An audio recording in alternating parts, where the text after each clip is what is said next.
অবিরহমাতিহি, এটা ধারা বোঝানো হয়েছে মুহাম্মদুর রাসূলুল্লাহ সাল্লাল্লাহু আলাইহি ওয়াসাল্লাম। কারণ দুনিয়ার মধ্যে নবী হলেন গিয়ে সবচেয়ে বড় নিয়ামত, সবচেয়ে বড় রহমত। যদি বলেন সুবহানাল্লাহ, নবীর চাইতে বড় রহমত দুনিয়ার মধ্যে কিছু নাই। উম্মতের কাছে নবী হলেন গিয়ে প্রাণের চেয়ে প্রিয়।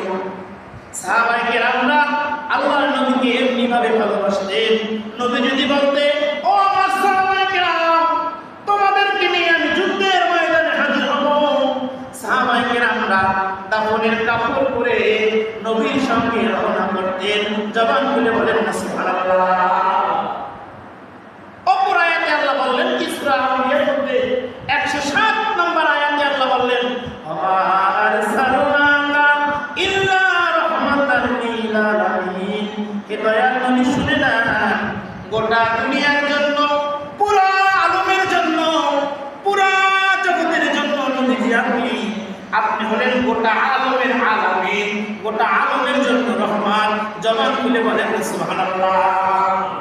সবচেয়ে বড় নিয়ামত যিনি পেয়েছেন, সবচেয়ে যিনি রহমান, তিনি হলেন আপনার আমার নূর নবীজি মুহাম্মদুর রাসূলুল্লাহ সাল্লাল্লাহু আলাইহি ওয়াসাল্লাম, যাকে সৃষ্টি না করলে আল্লাহ কিছুই সৃষ্টি করতে না। যার ইশারায় আকাশের চন্দ্র দ্বিগুণিত হয়ে যায়, যার ডাকে সাজারা গাছ ছাড়া যায়। একদিন সাহাবী এসে বললেন, ইয়া রাসূলুল্লাহ, আপনি আমাকে এমন কিছু দেখান যা দেখে আমি আপনার উপর ঈমান আনবো। বলেন না সুবহানাল্লাহ। আল্লাহ নবী বললেন, ও আমার সাহাবী, জবান খুলে শুনে নাও, তুমি এমন কি দেখতে চাও যা দেখে আমার উপর ঈমান আনবে? ওই সাহাবী বললেন, ইয়া রাসূলুল্লাহ, আপনার যা মনে চায় আপনি আমাকে একটা দেখান, আমি দেখে যেন আপনার উপর ঈমান আনতে পারি। জবান খুলে বলেন সুবহানাল্লাহ।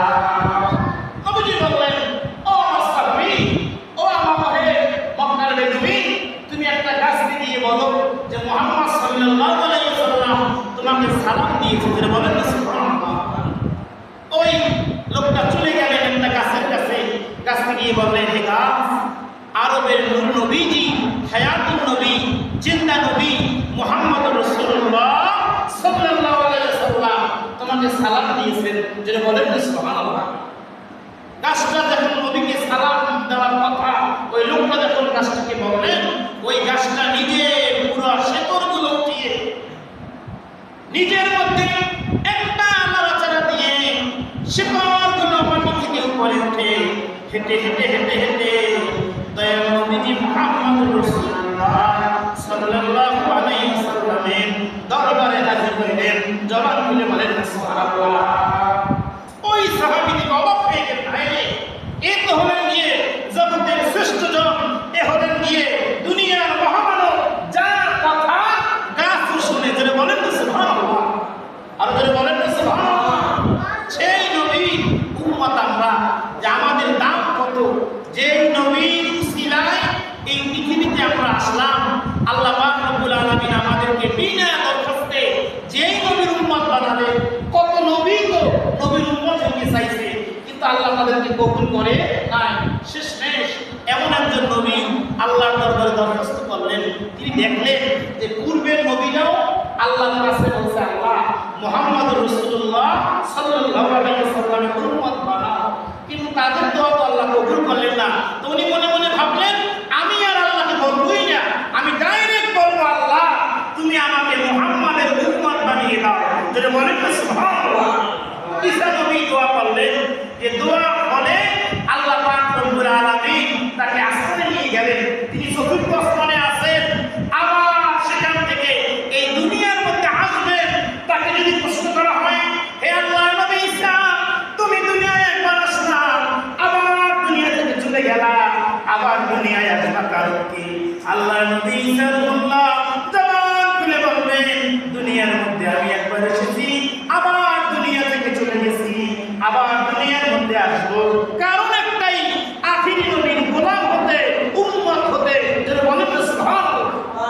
যেই নবীর উম্মতরা সবার আগে জান্নাতে যাবে, যেই নবীর উম্মতরা সবার আগে হাউজে কাউসারের পানি পাবে, যেই নবীর উম্মতদেরকে আল্লাহ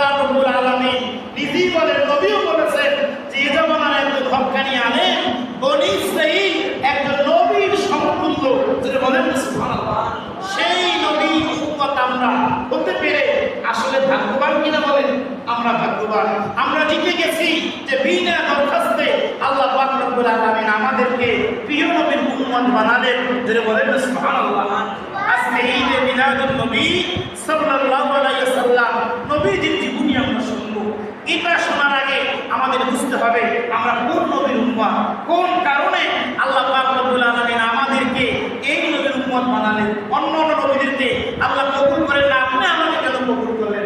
অবশ্যই এই নবীর উম্মত আমাদের যেহেতু আল্লাহ বিনা দরখাস্তে বানালেন, এর মধ্যে হিকমত নিয়ামত অবশ্যই আছে। কথা বলেন ঠিক কিনা?